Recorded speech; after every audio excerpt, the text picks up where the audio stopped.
Hello students, नमस्कार सभी को। तो बच्चों, हम जो आज बात करने जा रहे हैं वो रेजिस्टिविटी और रजिस्टर्स के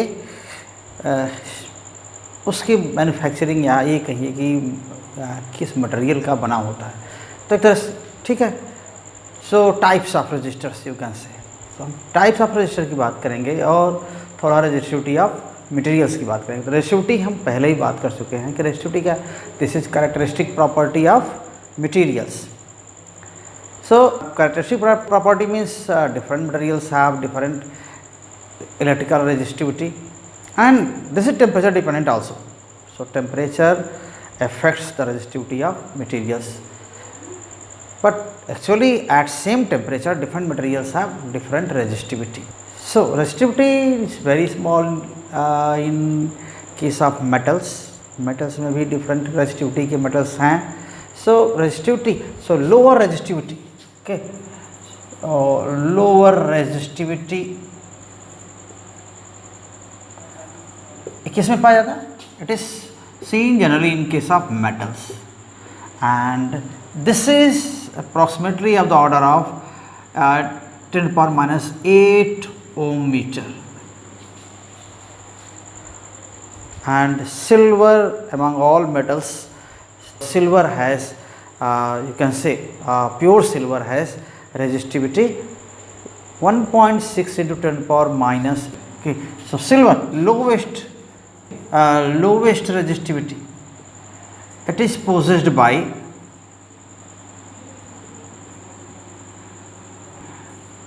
what is silver. So silver has very small resistivity, and this is 1.6 into 10⁻⁸ ohm meter. So other metals, copper, aluminum, and after the silver, you know, other metals, good conductor or better lower resistivity metals are gold, copper, aluminum, etc. So some materials, so these are metals, and moderate resistivity, it is shown by silicon, germanium, manganese. Manganese is metal, but it has resistivity higher than other metals. So this is a resistive metal. Tungsten has higher resistivity. Other than silver, copper is also a good conductor, and it has a lower resistivity. And this copper has just after this, it has 1.7 to 10⁻⁸ ohm meter resistivity. तो इसका ये किसके लिए हम बात कर रहे हैं? कॉपर का. इसीलिए क्या होता है, देखिए सिल्वर थोड़ा सा एक कॉस्टली मेटल है, तो इसलिए क्या करते हैं, कॉपर बहुत, it is widely used material for making wires and cables. तो इसकी रेजिस्टिविटी भी बहुत कम होती है. मेटल्स में जैसे क्या है, मरकरी है, मरकरी में भी रेजिस्टिविटी है. देखिए मेटल मरकरी लिक्विड है, उसके बाद भी इसकी रेजिस्टिविटी क्या होती है, काफ़ी ज़्यादा होती है in comparison to copper and silver. इसकी रेजिस्टिविटी अच्छी खासी होती है. और एल्युमिनियम है, एल्युमिनियम में ये भी एल्युमिनियम का लगभग 2.7 होता है aluminium, and this has resistivity, aluminium has resistivity 2.7 to 10⁻⁸. तो इस तरह से सबका यहाँ पर लिखना थोड़ा ठीक नहीं रहेगा. इसके लिए प्रॉपर आपको बहुत सारे टेबल्स मिल जाएंगे जिसमें इनकी रेजिस्टिविटी क्या होती है, लिखी होती है. तो इसके बाद क्या है, कुछ मटेरियल्स ऐसे हैं जिनकी रेजिस्टिविटी इंटरमीडिएट रेजिस्टिविटी होती है. मेटल्स में तो कह रहे हैं कि कंडक्टर्स हैं, जो लोअर रेजिस्टिविटी है वो मेटल्स की है और इस ऑर्डर की है. जहाँ पर इंसुलेटर्स की बात है, इंसुलेटर्स जिनको हम कह रहे हैं, उनकी भी रेजिस्टिविटी उनकी रेजिस्टिविटी बहुत हाई होती है.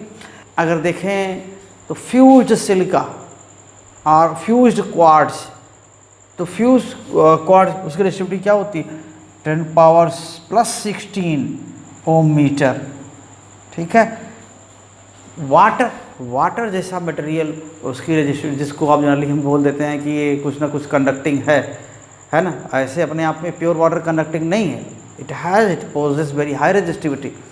और वाटर में कुछ डिजॉल्व कर देंगे, साल्ट, एसिड एक्स्ट्रा, तो क्या हो जाएगा, वो रेजिस्टिविटी उसकी अच्छी हो जाएगी।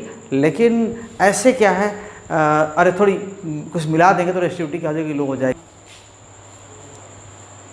इनकी रेजिस्टिविटी जो वाटर की रेजिस्टिविटी है ना, वाटर, तो वाटर की रेजिस्टिविटी कितनी होती है, ये लगभग 2.5 इंटू 10⁵ ओम मीटर ये रेजिस्टिविटी होती है।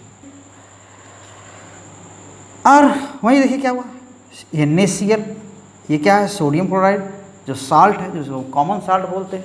तो common salt it has resistivity how much, it has resistivity approximately 10⁻14 ohm meter. Okay, आप सोचिए साल्ट सोल्यूशन बहुत अच्छा कंडक्टर है इलेक्ट्रिसिटी का, वाटर भी इंसुलेटर है, और सॉलिड फॉर्म में सोडियम क्लोराइड भी इंसुलेटर है। उसकी रेजिस्टिविटी क्या होती है, बहुत ज़्यादा होती है। लेकिन जब इनको डिज़ोल्व कर लिया जाता है, वाटर में सॉल्यूशन बना देते हैं, तो क्या होता है, आयंस, इसके जो साल्ट के आयंस हैं वो क्या होते हैं, डिसोसिएट हो जाते हैं, वो अलग हो जाते हैं। Sodium plus and Cl- ions dissociate हो जाएंगे and they conduct electricity on applying potential difference. So certainly salt solution in water, it becomes conducting, but water is non-conducting or insulator material, and salt itself insulator material, means NaCl, sodium chloride, is an insulating material. Okay, in between these some other materials are there. Other material क्या क्या हैं, ठीक है, ये तो insulator है, ये insulator है। लेकिन सेमीकंडक्टर क्या है, ये जो सेमीकंडक्टर मटेरियल है, तो सेमीकंडक्टिंग मटेरियल्स ये सिलिकॉन है, जर्मेनियम है। तो सिलिकॉन बहुत कॉमन सा है, देखिए ये सिलिकॉन लगभग इसका रेजिस्टिविटी क्या होता है, 2300 ओम मीटर। जर्मेनियम है, इसकी रेजिस्टिविटी थोड़ी कम होती है, 0.46 ओम मीटर। ठीक, तो सोचिए सिलिकॉन का जर्मेनियम कंपेरिजन में बहुत ज़्यादा रेजिस्टिविटी है, फिर भी silicon is widely used semiconducting material. Okay, और भी क्या करते हैं, कुछ इम्प्योरिटी मिक्स कर देते हैं इन मटेरियल्स में, किसमें, सिलिकॉन जर्मेनियम में, तो वो उनकी रेजिस्टिविटी अल्टर की जा सकती है, उनकी रेजिस्टिविटी बदली जा सकती है। So by mixing, okay, by mixing impurity, ठीक है, these materials, okay, by mixing impurity, resistivity can be lowered, resistivity of semiconductors, okay, semiconductors can be lowered।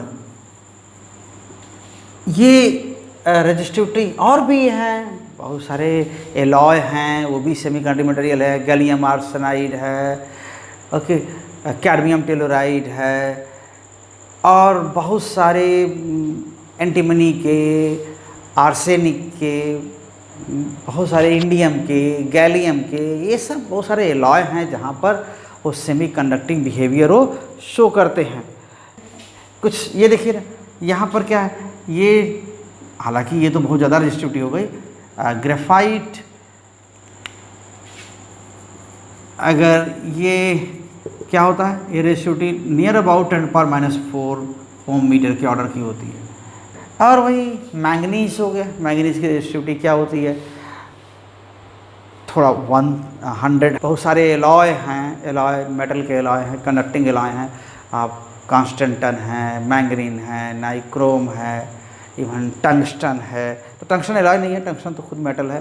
तो इनके रेजिस्टिविटी क्या होती है, इनकी रेजिस्टिविटी भी थोड़ी ज़्यादा होती है। प्योर मेटल्स जो ये मेटल्स हैं, इनसे क्या होती है, उनकी रेजिस्टिविटी थोड़ी ज़्यादा होती है। तो इसमें कोई ज़रूरी नहीं कि आप याद रखें, लेकिन रफली दिमाग में होना चाहिए कि रेजिस्टिविटी किसकी हाइयर होती है, किसकी लोअर होती है। अभी भी कुछ इसमें क्या है,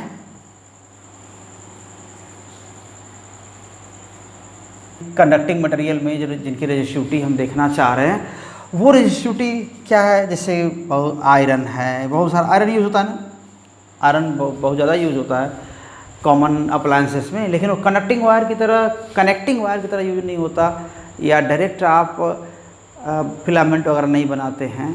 तो लेकिन हाँ, मटेरियल अप्लायंसेस की बॉडी वगैरह उसका डिज़ाइन करने में, बनाने में, वो उसकी हम आयरन की हेल्प ज़रूर लेते हैं।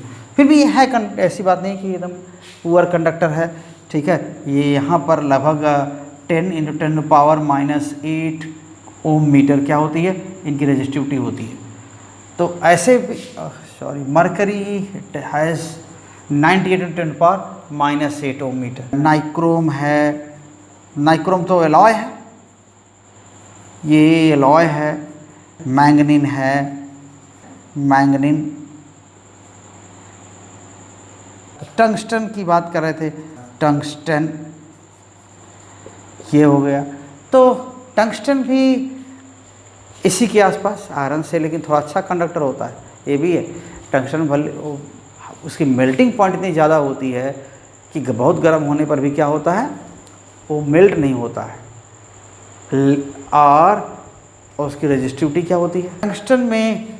तो टंगस्टन देखिए क्या है, टंगस्टन लगभग 5.6 × 10⁻⁻8 ओम मीटर की रेजिस्टिविटी होती है इनकी। जो नाइक्रोम है, नाइक्रोम की रेजिस्टिविटी क्या होती है, 100 × 10⁻⁸ ओम मीटर, ठीक। तो ऐसे ही क्या है, जो मैंगनीन है वो 48 × 10⁻⁸ ओम मीटर। तो ये रफली आप देख सकते हैं। थोड़ा कंपैरिजन अगर दिमाग में रहेगा कि हाँ कौन थोड़ा ज़्यादा है, कौन कम है रेजिस्टिविटी में, तो वो हम आप क्या कर पाएंगे, उसको थोड़ा डिफ्रेंशिएट कर पाएंगे, या थोड़ा उसकी जो यूज़फुलनेस है वो समझ पाएंगे। तो ये रेजिस्टिविटी की बात हो गई। अब देखिए, जो रजिस्टर्स जो कमर्शियली डिज़ाइन किए गए हैं, बनाए गए हैं, जो रजिस्टर काम आते हैं, अप्लायंसेस में जोड़े जाते हैं, वो रजिस्टर्स क्या हैं। आप बहुत सारा टंगस्टन का नाम सुनते आए हैं कि बल्ब में होता है, फिलामेंट में होता है। एक बहुत कॉमन अप्लायंस देखते हैं, इलेक्ट्रिक हीटर, प्रेस जो आयरन करने वाला होता है अप्लायंस, वो भी, या कुछ इमर्सन रॉड्स में भी, या फिर ब्लोअर वगैरह जो हीटर वगैरह के होते हैं, उस आजकल जाड़े में खूब लोग यूज़ करते हैं, तो वहाँ पर भी क्या होता है, नाइक्रोम की वायर यूज़ किए जाते हैं। तो बहुत कॉमन रजिस्टर है। और दूसरे रजिस्टर क्या हैं, आप इलेक्ट्रॉनिक बोर्ड्स में देखते होंगे, सर्किट्स में देखते होंगे, वो छोटे छोटे इस पर कलर बैंड्स बने होते हैं, वो रजिस्टर होते हैं। तो रजिस्टर्स जो बनाए जाते हैं, रजिस्टर्स, तो रजिस्टर्स टाइप्स उनकी हम कह रहे हैं, तो जनरली 2 टाइप्स रजिस्टर्स आप यूज़ करते हैं, ठीक है। और ये क्या होते हैं, टाइप्स ऑफ रजिस्टर्स, ठीक है। ये रजिस्टर्स आपको बताया ना अभी क्या होते हैं, या तो वायर बाउंड होते हैं। रजिस्टर जनरली क्या है, जो कॉमर्शियली प्रोड्यूस्ड रजिस्टर की हम बात कर रहे हैं, कॉमर्शियली प्रोड्यूस्ड रजिस्टर्स, इनकी बात करें तो सो वायर बाउंड, जिसमें आप कह रहे हैं वायर बाउंड नाइक्रोम है, हीटर का कॉइल आप देखें ऐसा ऐसा वाइंड किया जाता है उसको, और ऐसे बनाया गया होता है, ठीक है ना। और रियोस्टेट आप एक्सपेरिमेंट किए हैं, अगर 10th में थोड़ा जानते हैं, रियोस्टेट जिसको आप करंट कंट्रोलर भी कहते हैं, तो रियोस्टेट के वही वायर बाउंड रजिस्टर है। अब जो फ़ैन का रेगुलेटर है, जो कन्वेंशनल जो पुराना वाला, उसमें क्या होता है, वायर बाउंड रजिस्टर होते हैं, वो करंट को चेंज कर सकता है, घुमाने पर कंटेंट बदल देता है। तो क्या होता है, फ़ैन में फ़ैन के क्रॉस जो वोल्टेज है वो बदल जाता है, इससे वो स्लो या फास्ट किया जा सकता है। तो ये वायर बाउंड रजिस्टर्स होते हैं। और उसके बाद फिर क्या है, ये कार्बन रजिस्टर्स।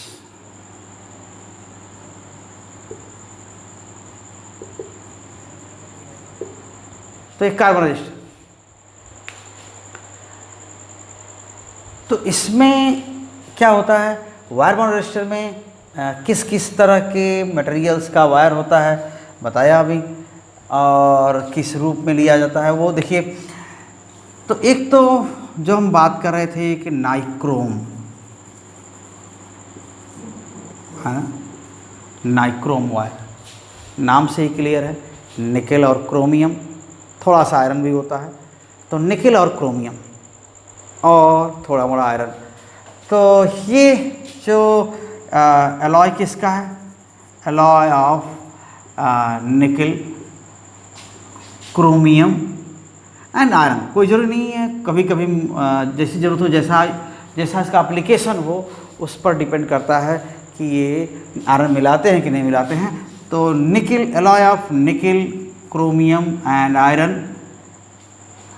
और निकेल क्रोमियम में कॉपर नहीं होता, कॉपर नहीं होता, नाइक्रोम में कॉपर नहीं होता, निकेल और क्रोमियम में।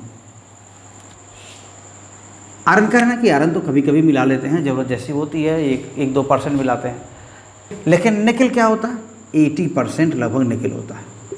और क्रोमियम कितना होता है, 20%। ज़रूरत पड़ती है तो क्या होता है, इसी में से थोड़ा थोड़ा कम करके क्या होता है, आयरन थोड़ा 20%, अरे 1-2% मिला लेते हैं, उनका कभी ज़रूरत होती है तो। और नाइक्रोम का बहुत ज़्यादा यूज़ है। जितने हीटिंग एलिमेंट हैं, है ना, ये हीटिंग एलिमेंट वाले जितनी भी चीज़ें हैं, तो heating elements of heaters, irons, जो आयरन आप करते हैं, और इसके बाद ब्लोअर्स, इनके तो ये बनाए जाते हैं। तो ये जितने हैं सब क्या हैं, वायर बाउंड वाले हैं, wire bound registers. Wire bound register में क्या होता है, ये वायर से बनते हैं या वायर बाइंड करके बनते हैं। तो जितना यहाँ रियोस्टेट है, बाकी चीज़ें सब बनती हैं। तो ये heating elements of heater, iron, blowers, immersion rods etcetera, ये इनका बनता है। इसके बाद क्या हुआ, कॉन्स्टेंटन। तो कॉन्स्टेंटन क्या होता है, कॉपर और nickel, alloy of copper and nickel. Copper लगभग 55% और निकेल कितना होता है, 45%, इतना। और इनका बेसिकली जो यूज़ है किसका, ये जो कॉन्स्टेंटन है, ये लैब इंस्ट्रूमेंट्स में इनका बहुत ज़्यादा यूज़ है। तो लैब इंस्ट्रूमेंट क्या करते हैं, इसमें इनका यूज़ क्या है, लैब इंस्ट्रूमेंट्स में, लैब इंस्ट्रूमेंट्स बहुत सारा कॉन्स्टेंट का यूज़ है। अब जैसे पोटेंशियोमीटर है, मीटर ब्रिज है, इन सब के वायर बनाए जाते हैं, तो इनका यूज़ होता है। कॉमन रेजिस्टिव वायर है, और एक मैंगनीन भी है। और क्या है, तो हम वायर बाउंड की बात कर रहे हैं, तो इसमें नाइक्रोम हो गया, कॉन्स्टेंटन हो गया और मैंगनीन हो गया।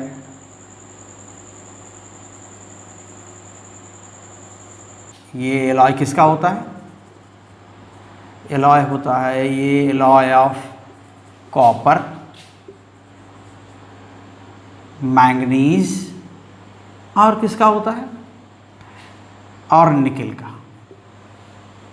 तो कॉपर, ये लगभग 84% इसमें कॉपर होता है, 12% लगभग मैंगनीन होता है, और निकेल 4% होता है।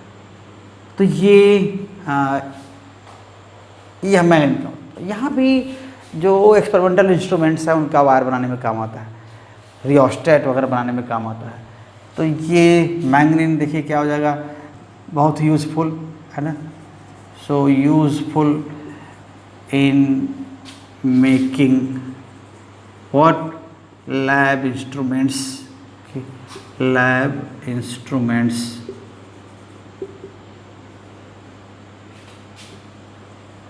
जैसे क्या है, इसमें बहुत सारे पोटेंशियोमीटर हैं, मीटर ब्रिज है, ये सब का इस यहाँ पर यूज होता है। Instruments like potentiometer,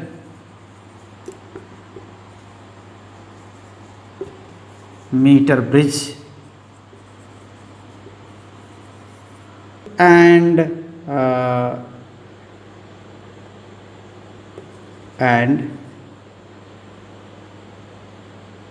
others okay. तो ऐसे में ये वायर बाउंड रजिस्टर हो, बहुत सारे इंस्ट्रूमेंट में यूज़ होता है। अभी मैं कोशिश करूँगा कि आपको अब वायर बाउंड रजिस्टर का कुछ और भी एग्जांपल दे दूँ। जैसे मेरे पास ये है, देख रहे हैं, जहाँ पर इस तरह का कुछ दिखे ऐसा, आप देखिए ये क्या है, यहाँ जो हम बात कर रहे हैं ये वायर बाउंड रजिस्टर एक है। इसके अंदर वायर के फॉर्म में मिलेगा आपको रजिस्टर, और उसी को थोड़ा सा ब्रेक करके यहाँ पर आप देखिए ऐसा ये ब्रेक किया हुआ है, और इसमें एक बस वायर ऐसे है, ये देख रहे हैं ना, यहाँ पर यही ब्रेक कर रखा है, और देखिए है ना, ये यही चीज़ है। इसको ब्रेक करने पर एक यहाँ पर दिख रहा है, आपको दिख रहा होगा थोड़ा थोड़ा, ये वायर है। एक सपोर्ट के लिए बाहर नॉन कंडक्टिंग मटेरियल का ये क्या करते हैं, इनके ऊपर कोई मटेरियल को हम इसमें इनेबल कर देते, या ये कहिए कि इसको कवर कर देते हैं मटेरियल के अंदर, नॉन कंडक्टिंग मटेरियल के अंदर। ये वोल्ट मीटर है, और इस वोल्ट मीटर में यहाँ पर ये बहुत बड़ा वायर, ये देखिए 10 किलो ओम यहाँ पर,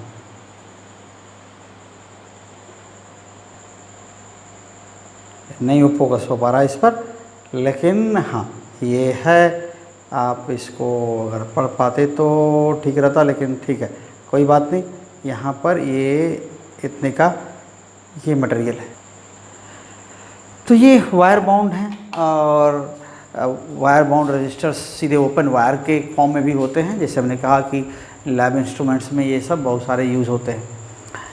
तो पोटेंशियोमीटर अभी जब आप एक्सपेरिमेंट करेंगे, उस पर एक्सपेरिमेंट करने जाएंगे मीटर ब्रिज पोटेंशियोमीटर पर, तो वहाँ पर आपको ये वायर सीधे मिलेंगे, आप उसका जोड़ते हैं आप, या उसको ब्रेक करते हैं, या लेंथ और रेजिस्टेंस का रिलेशन आप स्टडी करते हैं, तो वहाँ पर आपको मिलता है। ये जो इनकी रेंज होती है वायर बाउंड रजिस्टर्स की, क्या होती है, लगभग थोड़े 1-2 ओम 7 पॉइंट फ्रैक्शन, छोटे छोटे वैल्यू से लेकर के 100 ओम तक होती है। सो मिली ओम वगैरह से, ठीक है ना, ये जो हम कहते हैं कि मिली ओम, तो सो मिली ओम टू फ्यू हंड्रेड ओम, ठीक है ना। सो मिली ओम टू फ्यू हंड्रेड ओम्स, ठीक है, 100 ओम्स, ये क्या होता है, वायर बाउंड रजिस्टर्स, ठीक है ना।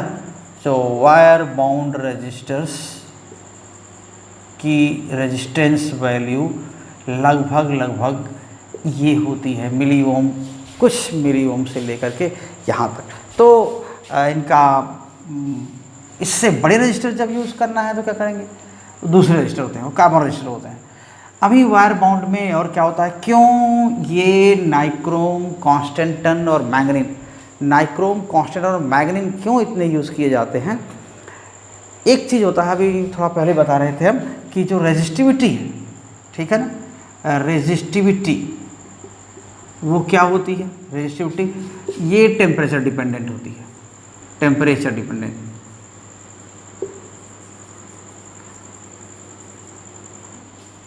तो क्या होता है, टेम्परेचर बढ़ने के साथ साथ रेजिस्टिविटी बहुत ना बदले, ये कोशिश करते हैं, हालांकि बदलती है, लेकिन बदलने का भी रेट क्या होता है, अलग अलग टेम्परेचर रेंज में अलग अलग होता है। जो उनका टेम्परेचर, जो रेजिस्टिविटी चेंज होने का जो रेट है, या ये कहिए कि टेम्परेचर कोफिशिएंट है, वो भी क्या होता है, एक जैसा नहीं रह पाता बहुत सारे मेटल्स का। इसलिए एलॉय ऐसे हैं जिनका जो टेम्परेचर कोफिशिएंट है रेजिस्टिविटी का, वो लगभग बड़े रेंज में कांस्टेंट होता है।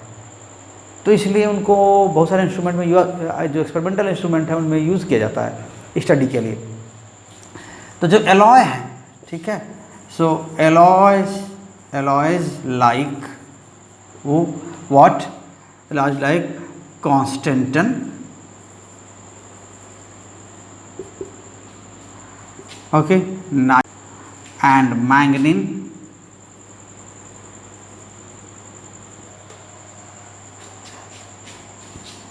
manganine have small temperature coefficient, okay, small temperature coefficient.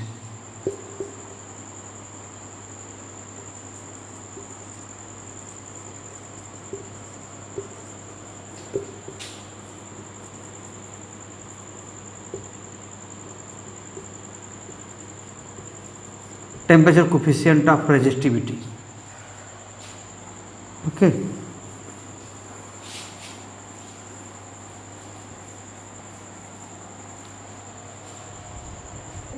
तो टेम्परेचर कोफिशिएंट ऑफ रेजिस्टिविटी क्या है, वो छोटा होता है, कम। और ऐसे में मीन्स कहने का मतलब क्या है कि टेम्परेचर बढ़ाने पर इनमें चेंज डेविएशन के रेजिस्टेंस में का या किसी लॉ से डेविएशन कम होता है, इनके रेजिस्टेंस में चेंज या रेजिस्टिविटी में चेंज कम होता है, तो ये छोटा होता है। और क्या होता है, और ये कांस्टेंट भी होता है। कहने का मतलब क्या है, कभी कभी होता है कि जैसे आप 100 डिग्री सेल्सियस के आसपास हैं और 5 डिग्री सेल्सियस टेम्परेचर बढ़ाइए तो कुछ रेजिस्टिविटी बदल जाएगी। अगर ये टेम्परेचर 300 के आसपास है और फिर 5 डिग्री सेल्सियस टेम्परेचर बदलिए तो उस समय रेजिस्टिविटी क्या होती है, 100 से 105 जाने में जो रेजिस्टिविटी में बदलाव हुआ था, चेंज हुआ था, 300 से 305 जाने में वो अलग बदलाव हो जाता है। तो इसको बोलते हैं क्या है कि टेम्परेचर कोफिशिएंट ऑफ रेजिस्टिविटी ही बदल गया। अगर ये temperature coefficient of resistivity constant होता तो जितना चेंज 5 डिग्री सेल्सियस बढ़ाने पर 100 से 105 करने पर हुआ है, उतना ही चेंज 5 डिग्री सेल्सियस बढ़ाने पर कहाँ से, 300 से 305 डिग्री सेल्सियस। तो लेकिन ऐसा है नहीं, 100 से 105 करने में जो चेंज होता है उसी मटेरियल की रेजिस्टिविटी में, वो 300 से 305 करने में वो थोड़ा सा अलग चेंज होता है। इसलिए बोलते हैं कि ये क्या चेंज है, टेम्परेचर कोफिशिएंट ऑफ रेजिस्टिविटी में चेंज है। तो जो ये चीज़ें होती हैं लाइक कांस्टेंटन, नाइक्रोम, मैंगनीन, इन सब की टेम्परेचर कोफिशिएंट ऑफ रेजिस्टिविटी ये बहुत थोड़ी सी बदलती है। डिफरेंट टेम्परेचर रेंजेस में क्या होता है, एक बड़ा टेम्परेचर रेंज होता है जिसमें कांस्टेंट होती है, ठीक है। सो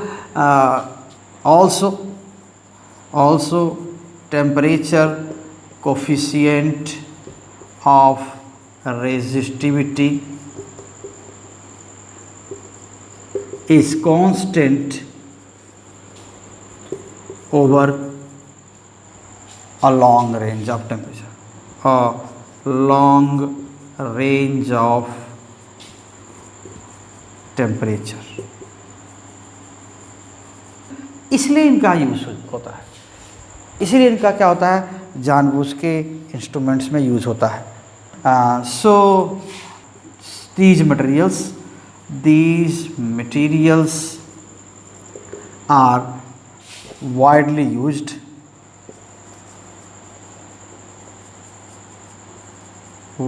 used in scientific equipments, okay, scientific or lab equipments। तो ये हो गए वायर बाउंड रजिस्टर्स। अब क्या है, इसके बाद कार्बन रजिस्टर्स होते हैं। उनकी बड़े यानी काफ़ी किलो मेगा ओम के रेंज के जब रेजिस्टेंस की ज़रूरत पड़ती है तो ये कार्बन रजिस्टर्स हैं। ये काफ़ी छोटे छोटे होते हैं। कार्बन रजिस्टर पर क्या होता है, अब चूँकि छोटे साइज़ में होते हैं और कॉम्पैक्ट होते हैं तो उन पर लिखा जाना पॉसिबल नहीं होता, तो उस पर कलर कोड होता है। कलर बैंड्स होते हैं जो रेजिस्टेंस को या रेजिस्टिविटी को रेजिस्टेंस को बताते हैं या कोड के फॉर्म में वहाँ लिखा होता है। तो ऐसे बहुत सारे आप देखे होंगे। एक यहाँ पर मेरे पास है, यहाँ बहुत बहुत बढ़िया तो नहीं क्लियर हो पाएगा, लेकिन ठीक है। देखिए ये और ये दो हमारे पास रजिस्टर हैं। ये क्या हैं? ये कार्बन रजिस्टर। ऐसे आपने बहुत देखे होंगे इलेक्ट्रॉनिक सर्किट्स में। देख रहे हैं? तो ये कार्बन रजिस्टर। तो यहाँ पर आप देख सकते हैं कि यहाँ कलर बैंड दिख रहे हैं, 4 दिख रहे हैं, 4 लाइन दिख रही हैं पूरे में, 4 बैंड दिख रहे हैं। तो ये इनको बोलते हैं कार्बन रजिस्टर। और जो वायर बाउंड अभी दिखा रहे थे, अच्छी फोकसिंग हो गई है तो हम उसको भी दिखा देते हैं। और ये जो वायर बाउंड है, यहाँ देख रहे थे, यहाँ पर देखिए ये है ना, वही वाला एक को तोड़ के हम निकाले हैं। ये यहाँ पर देखिए है ना, वायर दिख रहा। और ये जो ऐसे इस पर नॉन कंडक्टिंग मटेरियल इस पर क्या करते हैं, चारों ओर से कवर कर देते हैं इसको। और ये वायर ये भी ऐसे ओपन वायर भी होते हैं, लेकिन ये भी हैं। अब रियोस्टेट देखे हैं, बहुत सारे टर्न्स होते हैं उस पर, वो भी वायर बाउंड रजिस्टर है। और कॉयल देखे हैं हीटर की, वो भी वायर बाउंड रजिस्टर है। तो ये सब हैं, बहुत सारे रजिस्टर्स आपको मिल जाएंगे ऐसे जो वायर बाउंड हैं। और ये जो अभी दिखा रहे थे, ये जो है, ये आपको देख रहे हैं ना, ये कलर बैंड्स इस पर है, ये कोड होते हैं। अभी हम उस पर बात करेंगे। और इस पर ये थोड़ा सा क्लियर सा हो रहा है, ये देखिए, ये कार्बन रजिस्टर में इनका बहुत ज़्यादा यूज है इलेक्ट्रॉनिक सर्किट में, बहुत सा देखे होंगे आप।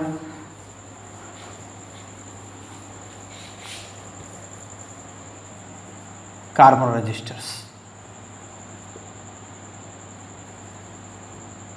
तो एक तो ये क्या पढ़ते हैं, कॉम्पैक्ट हैं, ठीक है ना, कॉम्पैक्ट हैं, हार्ड हैं, बहुत सारे, स्टर्डी कह सकते हैं, स्टर्डी, ये तो है ही हैं। और इकोनॉमिकल, बहुत चीपर है। और इनका रेंज क्या है, बहुत मेगा ओम तक भी ये रजिस्टर्स होते हैं। फ्यू ओम्स टू, रेंज क्या है इनकी, range few ohms to mega ohms, ऐसी इनकी वैल्यू होती है, इतना ज़्यादा होता है। तो बड़े बड़े रेजिस्टेंस होते हैं, बहुत सारे हंड्रेड्स ऑफ मेगा ओम्स में आपको मिल जाएंगे। और काफ़ी प्रिसीजन के साथ भी बनाए जाते हैं और कॉमन भी बनाए जाते हैं। तो ये रजिस्टर का यूज़ इलेक्ट्रॉनिक बोर्ड्स में देखेंगे ना, तो बहुत थोड़े छोटे बोर्ड्स में। तो इसमें क्या होता है, ये रजिस्टर्स में क्या होता है, स्मॉलर इन साइज, कॉम्पैक्ट हैं, तो कह रहे हैं स्मॉलर इन साइज है, ठीक है। कॉम्पैक्ट का मतलब ही होता है स्मॉलर इन साइज। तो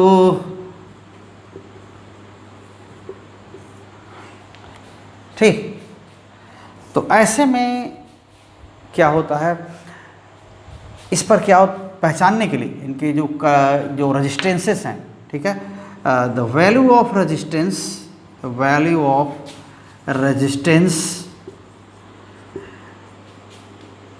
is given on their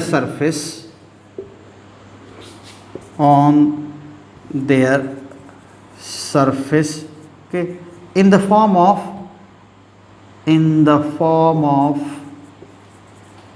what, color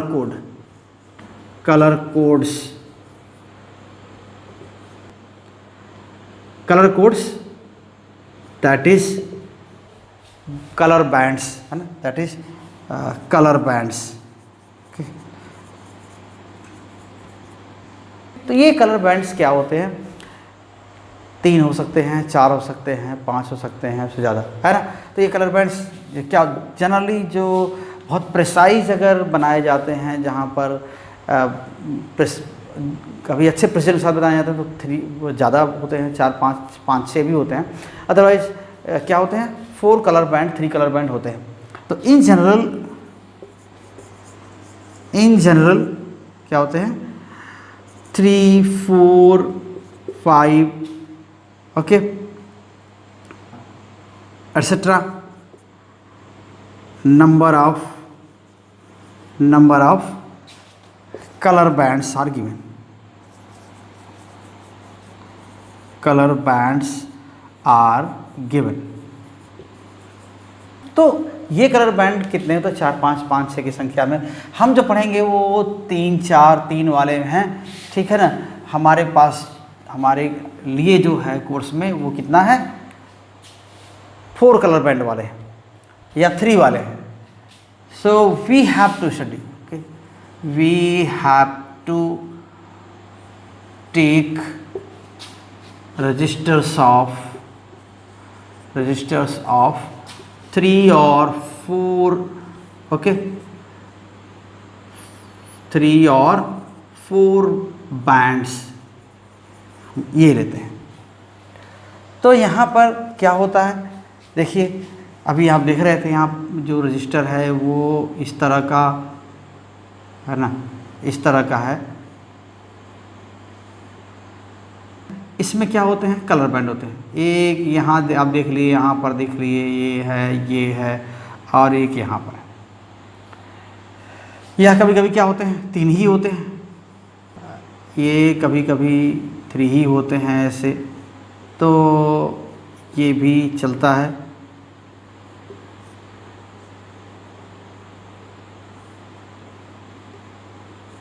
three होते हैं। तो इनमें से क्या होता है जनरली, ये तो कलर होते हैं। कलर में बहुत सारे कलर हैं, जैसे कॉमन कलर जिनका हम नाम लेते हैं। और एक क्या है, अगर ये चौथा है तो इसमें क्या होता है, इसको बोलते हैं टॉलरेंस बैंड।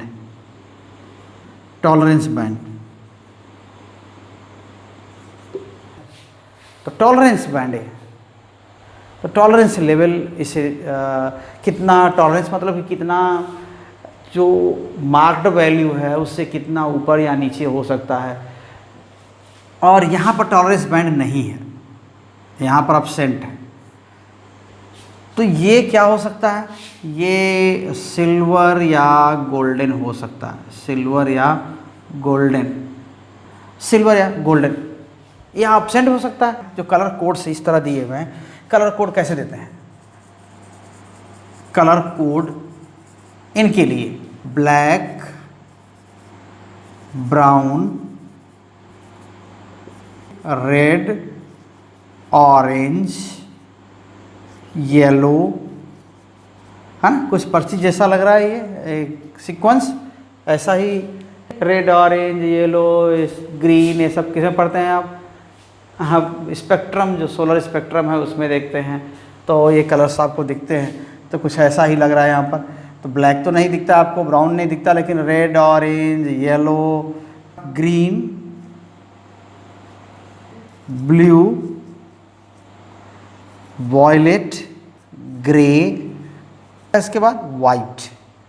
ब्लैक के लिए जो नंबर कोड देते हैं वो 0, ब्राउन के लिए 1, रेड के लिए 2, ऑरेंज के लिए 3, येलो के लिए 4, ग्रीन के लिए 5, ब्लू के लिए 6, वॉयलेट के लिए 7, ग्रे के लिए 8 और वाइट के लिए 9। तो ये कलर कोड दिए गए।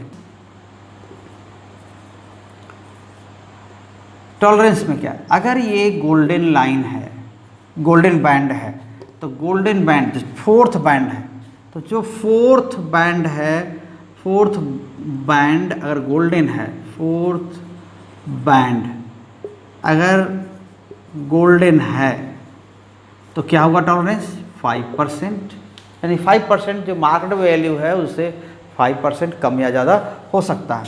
और सिल्वर है,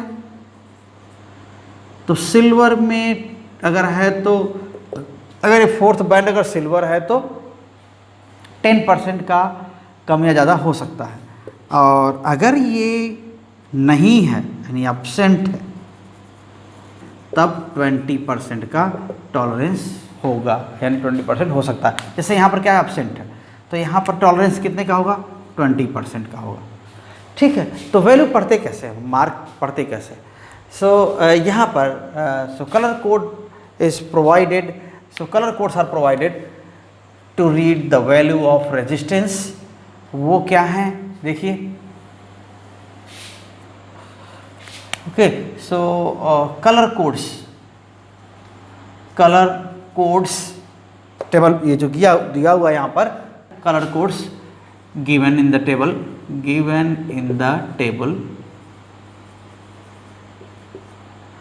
are provided, okay, are provided to read the value of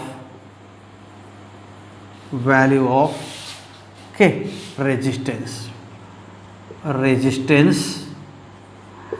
of carbon resistor। So carbon register का रेजिस्टेंस पढ़ने के लिए ये कलर कोड आपको प्रोवाइड किए जाते हैं। तो इसमें कैसे पढ़ते हैं कलर कोड के अकॉर्डिंग, तो जो उसमें फ्रॉम वन साइड आप जो भी कलर के कोड हैं, तो these codes means codes of two colours, first two colours कौन सा, गोल्डन नीचे होना चाहिए या टॉलरेंस बैंड नीचे होना चाहिए, अगर गोल्डन और सिल्वर है तो नीचे होना चाहिए, वो वहाँ शुरू करते हैं यहाँ से ABC, ऐसा यहाँ पर देखिए ABC, okay. So codes of first two colours, देखिए क्या है, codes of first two colours, कौन से कलर, A एंड B, यहां पर जो दिया हुआ, give first two significant figures,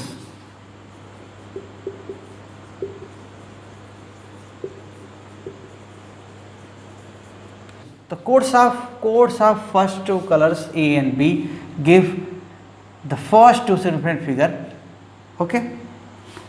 यानी कि जैसे मान लेते हैं पहला कलर रेड हो गया और दूसरा ब्राउन हो गया, मीन्स रेड ये है ब्राउन ये है, तो क्या हो जाएगा, रेड और ब्राउन 21 हो जाएगा, यानी 21 हो जाएगा।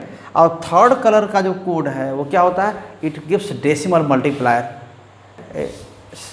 तो third colour, so code of third colour band gives what, decimal multiplier, decimal multiplier means 10 की power, okay, that is power raised to 10। तो रेजिस्टेंस की वैल्यू कैसे लिखते हैं, रेजिस्टेंस की वैल्यू R इक्वल्स क्या है, AB, यही मतलब यहाँ कलर कोड मल्टीप्लाई नहीं कर रहे हैं, जो कोड है कलर के वो मल्टीप्लाई नहीं कर रहे हैं, AB का मतलब सीधे ये प्लेसेस हैं, डिजिट्स के प्लेसेस हैं। जैसे 2 1 अगर लिखे ना, कह रहे थे ना कि पहले ये रेड है, ये A वाला रेड है और B वाला क्या है और ब्राउन है, तो 21 होगा, 2 into 1 नहीं, into 10 raised to power C plus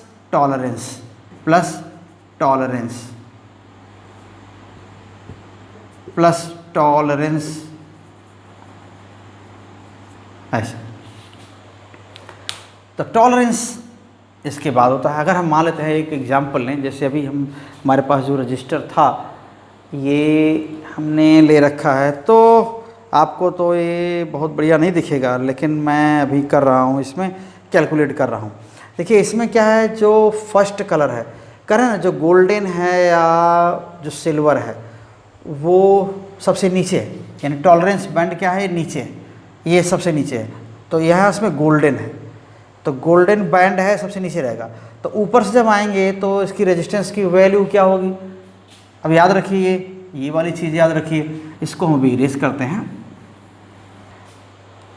अगर इसमें क्या है, जो टॉलरेंस बैंड है गोल्डन है, ठीक है ना, तो टॉलरेंस इसमें क्या है, गोल्डन है, तो गोल्डन का मतलब क्या हुआ, 5%, और ऊपर से आएंगे तो फर्स्ट कलर जो ए है वो क्या है, येलो। जो बी है, जो सेकेंड वाला ब्राउन है, बी यहाँ पर क्या है, ये ब्राउन है। और जो थर्ड है वो ब्लैक है, ठीक है ना, थर्ड है वो ब्लैक, यानी सी क्या है, ये ब्लैक दिख रहा है यहाँ पर। तो येलो के लिए कोड क्या है, देखिए येलो के लिए कोड क्या है, 4, ठीक है। और ब्राउन के लिए कोड क्या है, 1, और ब्लैक के लिए क्या है, 0। तो आप इसको रेजिस्टेंस की वैल्यू क्या होगी, तो इसके रेजिस्टेंस की वैल्यू क्या होगी, जो हम हाथ में लिए हैं, इसके रेजिस्टेंस की वैल्यू होगी, बोल रहे थे ना, देखिए यहाँ पर कितना होगा, ए क्या है 4, जो सबसे टॉप पे, जो ऊपर है ना, टॉप पे है, वो क्या है 4, बी क्या है 1, तो ये 41 होगा, ना कि 4 × 1, 41 × 10⁻⁴, सी क्या है, उसका कलर ब्लैक है ना, तो कलर बैंड, तो उसका कोड क्या है 0, तो 10⁻⁴ means 1, so this is 41 and this ±5%, okay, so ±5%, ये रेजिस्टेंस हो गया इसका, जो हमने अभी आपको इसको दिखाया थोड़ा सा आपको वीडियो में आप, तो इसका रेजिस्टेंस इतना 41 ±5%, सो ±5%, ओके, दिस इज प्लस और माइनस, सो ±5%, ये दोनों हो सकता है। तो रेजिस्टेंस की ये कलर कोड रजिस्टर का है, तो याद रखें सीक्वेंस कलर का, ये ब्लैक और ब्राउन पहले जो है, बाकी तो आपको स्पेक्ट्रम वाले ही कलर है, दिख रहे हैं ना, यहाँ पर ग्रे और वाइट हो गया और ब्लैक और ब्राउन हो गया, बीच में स्पेक्ट्रम वाले कलर हैं, red, orange, yellow, green, blue, violet, ये सीक्वेंस हमको लग रहा है कि याद होना चाहिए आपको, और ब्लैक और ब्राउन और ग्रे और वाइट नीचे, इनके ये कलर कोड्स हैं, और इनके टॉलरेंस ये टॉलरेंस बैंड। हाँ, और अच्छे जो प्रिसीजन वाले रजिस्टर बनाए जाते हैं ज़रूर, तो वहाँ पर ये लाइन अगर 4 होंगी तो जो टॉलरेंस बैंड क्या होगा, ये होगा 5वां होगा, अगर ये 6 लाइन होगी तो टॉलरेंस बैंड क्या होगा, ये 6th होगा। तो ऐसे क्या होता है, टॉलरेंस बैंड इसको दिखाया जाता है। तो इस वीडियो को हम अब यहीं रोकेंगे। हम उम्मीद करते हैं कि आप इसको जो बताया वो आप समझे होंगे उसको, और वो तो सिंपल सी चीज़ थी, कोई ऐसा बहुत बड़ी डीप चीज़ तो थी नहीं, है ना, बस इन्फॉर्मेटिव है, और इसको आप देखिए, पूरी तरह देखिएगा अगर, और दूसरों तक ये चीज़ पहुंचाइएगा। इस चैनल पर अगर नए हैं तो आप ज़रूर चैनल सब्सक्राइब कर लीजिए, और कमेंट ज़रूर दीजिए कि ये आपको वीडियो कैसा लगा, या कहाँ पर आपको डिफ़िकल्टी महसूस हुई समझने में, तो उसके अकॉर्डिंग हम क्या करेंगे, आगे वीडियोज़ जो आने वाले हैं उसमें हम सुधार करेंगे। So thank you very much बच्चों, आप पढ़ते रहिए और सवाल करते रहिए।